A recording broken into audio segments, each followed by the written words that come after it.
My name is Lucas, and this happened during my sophomore year of college. When I didn't get a dorm after freshman year, I scrambled to find off-campus housing. Long story short, I ended up in a co-op, a cluster of 3 shared houses kind of near campus. But not really. It wasn't ideal, but it was cheap, and I didn't have many options. I had a bike, so the extra commute wasn't a big deal. Most of the residents were young students like me, but there were a few exceptions. Some alumni, a couple of TAs, and a few older folks going back to school later in life. But the one person who really stood out to me was this older woman who lived in one of the other houses. She looked like she was in her 50s, maybe older, with graying hair and a slight limp, like she had a bad back. She kept to herself and had this blank, expressionless face. I figured she had some university connection, maybe faculty, maybe an alum, but no one ever explained, and I never asked. The first weird thing I noticed was in our shared kitchen, which was odd already, since the other 2 houses had their own kitchens. I didn't get why she was using ours. She wasn't cooking, eating, or talking, just standing there while the rest of us were making dinner, chatting, playing music. She didn't interact at all, just stared. I caught her looking my way more than once. I had the creeping feeling she was watching me specifically, even if that seemed unlikely. And the fact that no one else acknowledged her, that was weirder. Maybe they knew something I didn't. A few nights later, I was studying in my room and glanced out the window. She was out there again, standing in the middle of the street, looking up. It was late and cold, and she just stood there, staring toward the house. I couldn't tell if she was looking directly into my window or just in the general direction. Either way, it felt targeted. For some reason, I waved at her, just being polite, I guess, and instantly regretted it. She didn't wave back. She jumped up and down like she was excited, and then sprinted back to one of the other houses. I felt sick. Not only had she been watching me, but now she knew exactly which room was mine. Later that night, I asked one of my housemates about her. He said she'd always lived there, and the best thing to do was ignore her like everyone else. He didn't know much, just what someone told him when he moved in. That didn't sit right, so I kept asking around. A senior from her house finally told me she was tied to university somehow, a bit off, but not dangerous. I asked why no one found it all as weird as I did, and he said they couldn't control who lived there. That was the property manager's call. I didn't love that answer, but what could I do? I tried to forget about her. Then it got worse. One night, I stepped out of my room and nearly ran into her. She was just standing there, right outside my door. I jumped back in shock. It was past midnight on a Tuesday. The house was dead quiet. She didn't say a word, just looked at me for a second, then turned and walked away like I was the one out of place. I won't list every creepy moment, but there were several. Times I caught her snooping where she shouldn't be or doing things she absolutely shouldn't be doing. Then I lost my room key. All the rooms still had individual locks from when the place used to be a hotel. Most people left their doors unlocked, but not me. I couldn't sleep unless I knew no one could walk in. We all had a spare, including me, but I was frustrated. Copying keys cost money I didn't have. A few nights later, I woke up randomly. I didn't know why at first. Then I heard it, a soft bumping noise, every 20 seconds or so, coming from my closet. It sounded like something moving inside. I'm not easily scared, and I'm not the type to freeze in a bad situation, so I got up to deal with it. I walked over quietly, heart pounding, trying not to breathe too loud. In one quick motion, I yanked the closet door open and screamed like a maniac. Just like I feared, she was inside. One of my ties was wrapped around her neck, and she had a kitchen knife in her hand. My scream must have startled her, because she lunged at me, knife first. This time, I screamed for real. I tackled her to the ground and wrestled the knife away. She was small and frail, which made it easier, but that didn't make it less terrifying. She thrashed, kicked, and bit, screaming as I pinned her down. I yelled for help, and within seconds, doors opened and people rushed in. My friend Raphael helped me hold her down while someone else called the cops. The rest of the night's a blur. The police arrived fast and arrested her right away. By then, she had gone quiet again, completely silent, which somehow made it worse. They found my room key on her. Big surprise. A few weeks later, we found out who she really was. She was the property manager's sister. He'd secretly let her live in one of the empty rooms. She had severe mental health issues, and instead of getting her proper care, he just stashed her in the house like it was nothing. He was eventually arrested for negligence and a bunch of other charges. Rightfully so. Honestly, I blame him more than her. I do feel bad for her, but that doesn't change the fact that she almost killed me. I still don't know why she was so fixated on me. All I know is, I hope nothing like that ever happens again. I'm graduating soon. I'll miss college. But no matter how great the memories, I'll never think of this place without remembering that night. This isn't really my story, but I watched the whole thing unfold. So I'm sharing it anyway. I've lived in a quiet 2-story home with my husband, Martin, for almost 20 years now. Our kids are grown and living their own lives, which makes me so proud. What I'm about to tell you happened last year. Someone finally moved into the house across the street, which was a relief because I was tired of staring at an empty place all the time. I'm retired, so I spent a lot of time on my porch, reading, knitting, just enjoying the breeze with Martin. I also listen to a lot of true crime podcasts, or sometimes just play music. The new neighbor was a young guy, maybe mid-20s.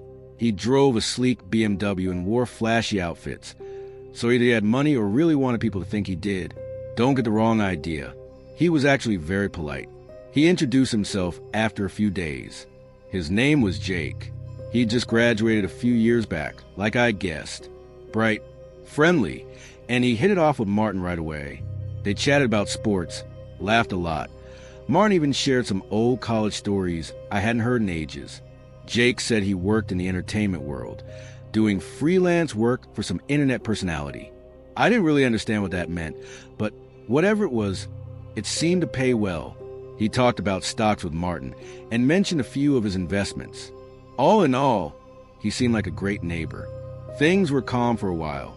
Since I'm always out on the porch, Jake would wave at me whenever he left the house, and I'd wave back.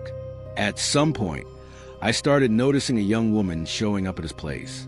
She had a little white convertible and looked exactly like the kind of girl you'd expect a guy like him to date, young, blonde, and dressed in a way I didn't entirely approve of, to be honest. I figured she was his girlfriend, maybe just checking on the house while he was away. She had her own key, so it made sense. She'd come by once or twice a week, let herself in, stay a while, then leave. It was regular. Then one day, I saw them arrive together, Jake driving, her in the passenger seat. That confirmed it. They were dating just like I'd assumed. But things changed after that. One afternoon, while I was tending to my garden, I heard yelling from their driveway. Jake and the girl were arguing, shouting, waving hands. She looked furious, like she might hit him. She stormed off, slammed her car door, and sped away. Jake just shook his head and went inside. I don't even think he noticed me watching. I figured it was just a fight. Couples argue, and it wasn't my business. But not long after, I started seeing her car parked outside his house again when he wasn't home. More than once.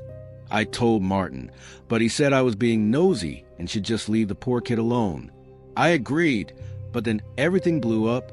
Late one night, sirens blared outside. We rushed out, along with the neighbors. Jake's house was lit up with police cars, flashing lights, and an ambulance.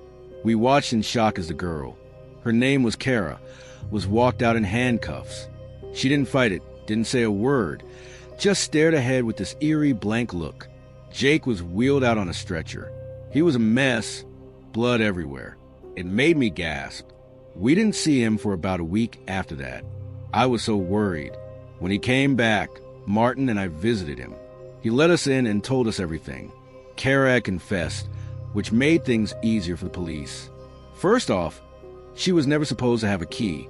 She'd stolen his spare and made a copy without him knowing. She'd been asking for things, fancy dates, jewelry, trips. When Jake hesitated, she got clingy and controlling.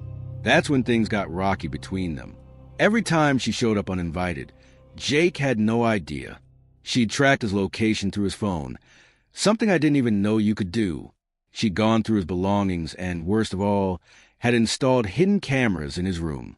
She kept coming back to check them, change the batteries, make sure they worked.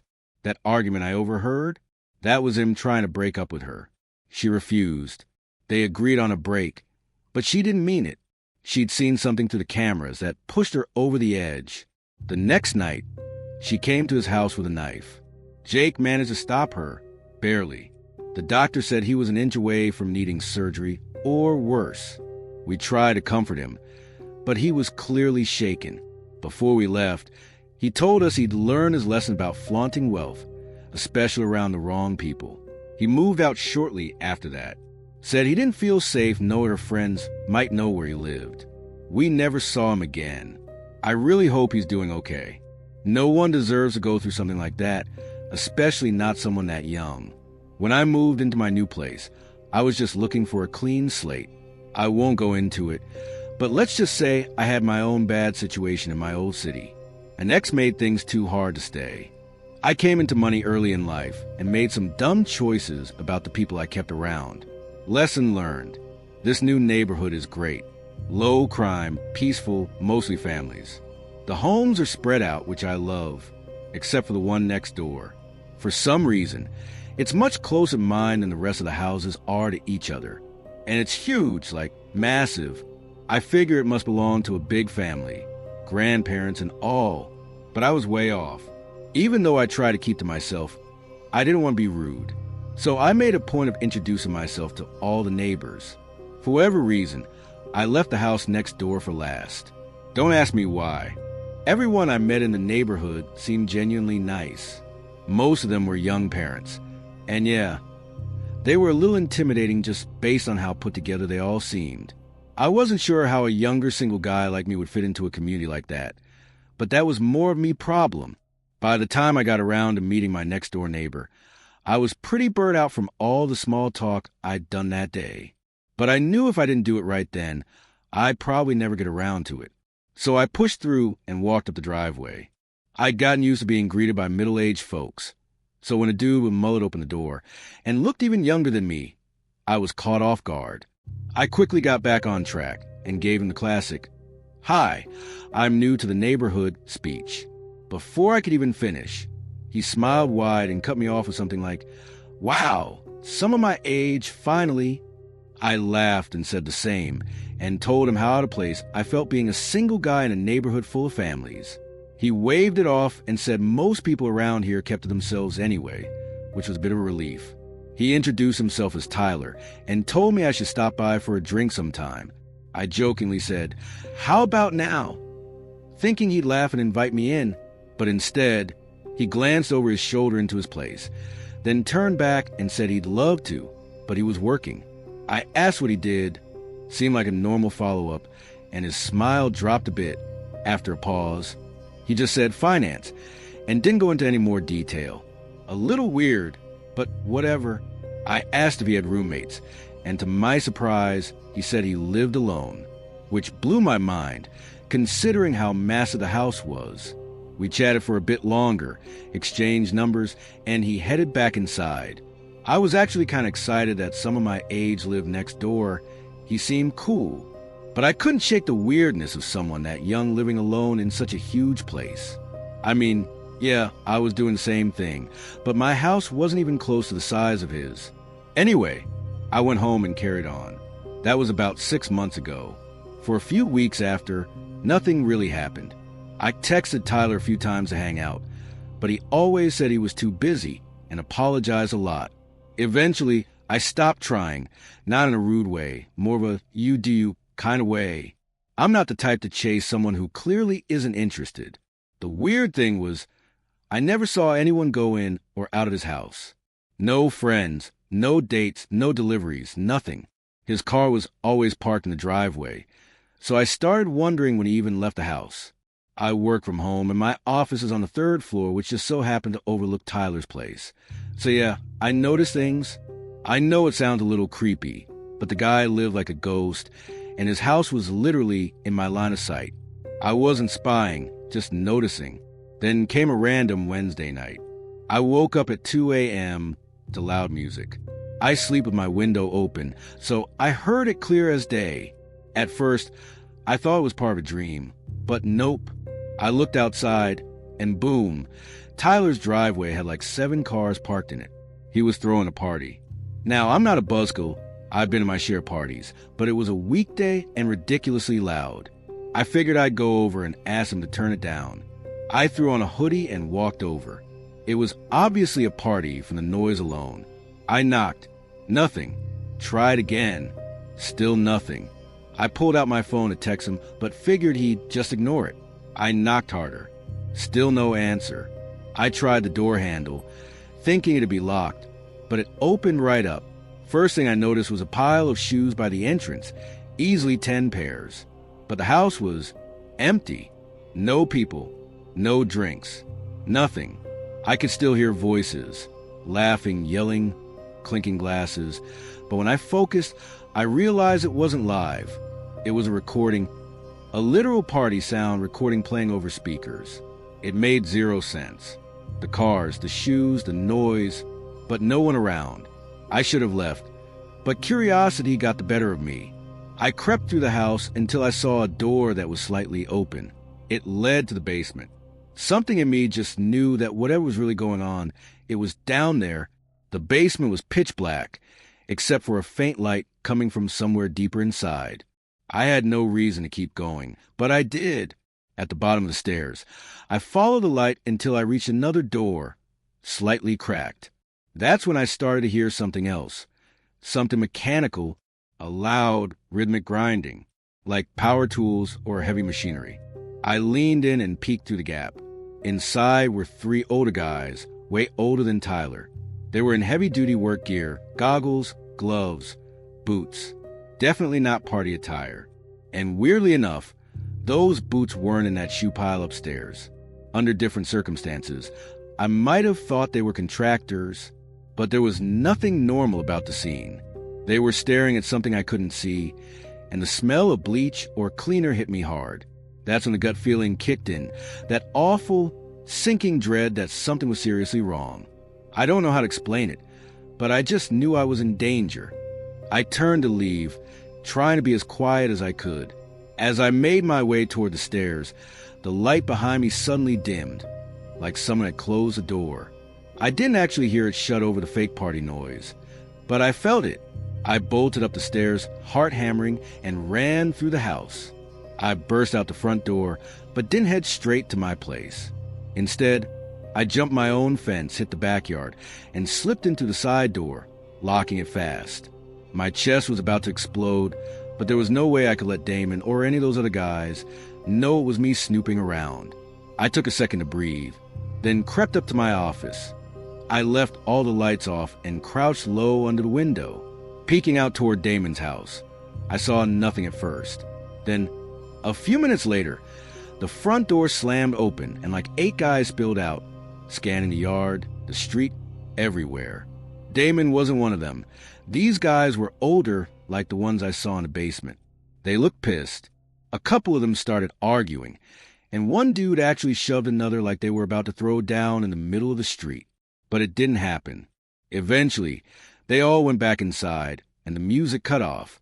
I just stood there at the window, trying to piece everything together. I considered calling the cops, but what would I even say? The music had stopped. There wasn't any real crime to report. And the weirdest part? None of my neighbors had complained. This is a family neighborhood. Most houses have kids. No way I was the only one who heard it. That's when I thought, if they hadn't heard it, and I did call the cops, Damon would know it was me. Also, what was with the shoes? Everyone inside had been wearing boots. So where did the sneakers and slides by the door come from? Did they bring extras just to make it look like there was a party? Why bother with all that? I had way too many questions and no answers, so I did the only thing I could. Went to bed. The next morning, I checked my bedroom window first thing. Every single car was gone, including Damon's. I went upstairs and tried to work, but I couldn't focus. I kept glancing at Damon's house, like something might happen. But hours went by and still, no car. Finally, I went for a walk, partly to clear my head, mostly to take a low-key peek through his windows. Nothing. Days passed. No sign of Damon. His car never showed. I couldn't wrap my head around how nobody else had noticed that insane party noise. So I went around and asked. I knocked on a few doors and casually asked if they'd heard anything the other night. No one knew what I was talking about, not even after I said which house it was or how late it went. I seriously started wondering if I was losing it. That was a few months ago. The wildest part? Damon still hasn't come back. His lawn's getting out of control, and there's a stack of packages just sitting untouched by his front door. No one's cleaned up, no one's picked up mail. I keep trying to tell myself maybe it was nothing, but I can't shake the feeling. Why go to such insane lengths to stage a fake party if there wasn't something shady going on? And then to forget to lock the front door? Was that what those guys were arguing about? I don't know. I've got nothing. And the fact that no one else seems even slightly bothered makes me feel like I'm caught in the middle of something bigger. I know I sound paranoid, but it's hard not to be with all these loose threads. If Damon ever shows up again, I honestly don't know. Part of me wants to confront him, just straight up ask. But another part of me feels like that could be the worst mistake I ever make.